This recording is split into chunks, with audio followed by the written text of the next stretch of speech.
Bonjour à tous, bienvenue dans notre méditation quotidienne. Alors aujourd'hui encore, nous sommes dans le beau texte du psaume 34, un psaume de David, un psaume de délivrance. David manque de mots pour célébrer, pour élever le nom de Dieu. Et il est reconnaissant et rempli de gratitude et d'action de grâce. Pourquoi? Parce que Dieu, le Dieu d'éternité, le Dieu qui un jour l'a choisi pour être roi, lui qui était derrière ses enclos et qui s'occupait des moutons de son père, lui le plus jeune de la famille, Dieu l'a choisi pour être le leader de son peuple, le roi. Et les textes bibliques disent que David était un homme selon le cœur de Dieu. Qu'est-ce que ça veut dire? C'est que le cœur de David était entièrement dévoué à Dieu, et bien que David n'ait pas été parfait et il a péché lourdement, et il a, il a commis l'adultère avec une voisine, une femme qui prenait son bain un soir, et il a fait mourir le mari de cette femme-là, il a mis cette femme-là enceinte. Il a donc péché contre Dieu, mais le cœur de Dieu, ce qui est selon le cœur de Dieu, c'est l'humilité de David lorsque Nathan va le voir pour lui dire que, que son péché est découvert, que Dieu sait ce qu'il a fait, parce que David a essayé de cacher aux hommes et de cacher à Dieu sa faute. Et lorsque Nathan va le challenger, va le confronter avec sa faute, ce qui est selon le cœur de Dieu, c'est de s'humilier et c'est d'avouer et c'est de demander pardon. Mes amis, nous ne sommes pas parfaits. Nous péchons d'une manière et d'une autre, et sans cesse continuellement. Mais ce qui plaît à Dieu, c'est l'humilité d'avouer ses fautes, de confesser ses fautes, de se repentir vraiment, de les abandonner et de chercher le salut, le pardon et la restauration en Dieu. David a été restauré. David a été complètement pardonné. Et si aujourd'hui, vous-même, vous reconnaissez que vous avez fauté contre Dieu, venez à lui. Demandez-lui pardon et Dieu va vous pardonner et il va vous restaurer comme David. Donc ce David, eh bien, il continue à louer le Seigneur et je continue avec la lecture. Je vais lire à partir du verset 8 et aujourd'hui, on va s'arrêter au verset 10. L'ange de l'Éternel campe autour de ceux qui le craignent et les délivre. Goûtez et constatez que l'Éternel est bon. Oui, heureux l'homme qui trouve son refuge en lui. Craignez donc l'Éternel, vous membres de son peuple saint, car pour ceux qui le craignent, il n'y a pas de manque. Voyez-vous ici la promesse de Dieu et l'exhortation de David. Craignez donc l'Éternel. Craignez donc l'Éternel. Révérez-le. Respectez-le.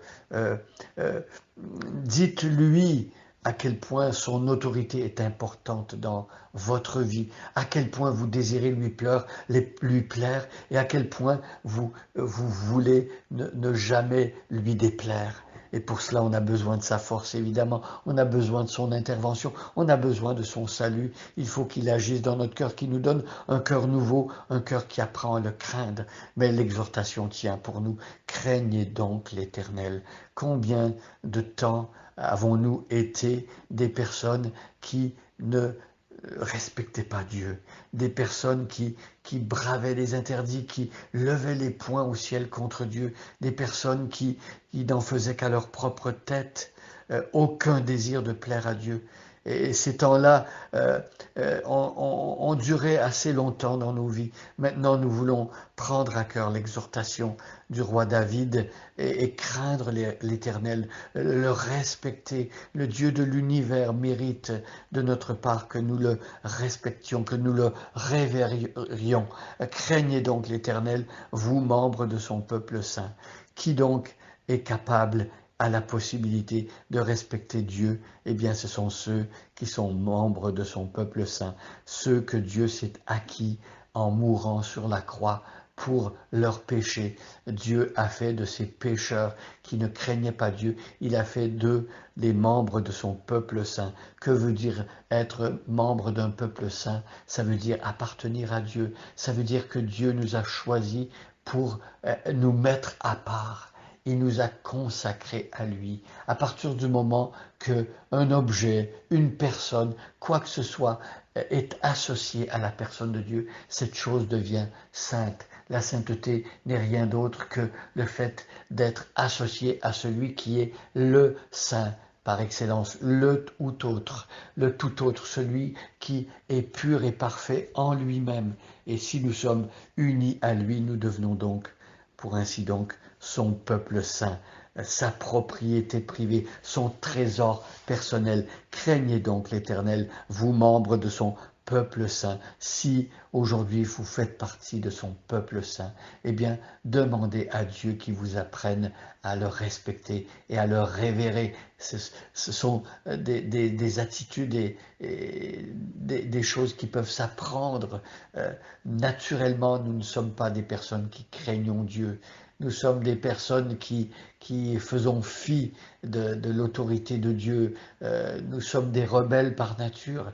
Et pour casser ce mauvais pli, le transformer dans nos vies, Dieu nous donne un cœur nouveau par l'Évangile, par la grâce qu'il y a en Jésus. Et ainsi, nous apprenons à craindre. Donc, craignons l'Éternel, nous qui faisons partie de son peuple saint. Et si nous ne faisons pas encore partie de son peuple saint, venons à Jésus, demandons à Jésus qui nous associe à Dieu pour que nous devenions saints et qu'ainsi nous apprenions la crainte de Dieu, le respect de Dieu. Craignez donc l'Éternel, vous, membres de son peuple saint, car pour ceux qui le craignent, il n'y a pas de manque. Quelle belle promesse! Pour ceux qui révèrent Dieu, pour ceux qui respectent Dieu, le Seigneur s'engage à pourvoir aux besoins de ces personnes. Et ce texte nous fait penser au psaume 23, « L'Éternel est mon berger, je ne manquerai de rien ».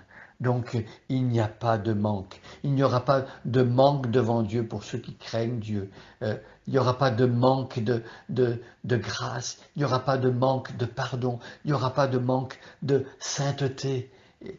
Il n'y aura pas de manque d'espérance. Tout cela est dans la personne de Jésus. Et Dieu comble ceux qui ont appris à le craindre, ceux qui ont été unis à lui. Alors venez à lui, acceptez d'être unis à Jésus-Christ dans sa mort, qui est le jugement sur le péché, et unis à lui dans sa résurrection, qui est un gage de vie nouvelle avec lui pour toujours. Bonne journée à chacun et à chacune, et soyez bénis.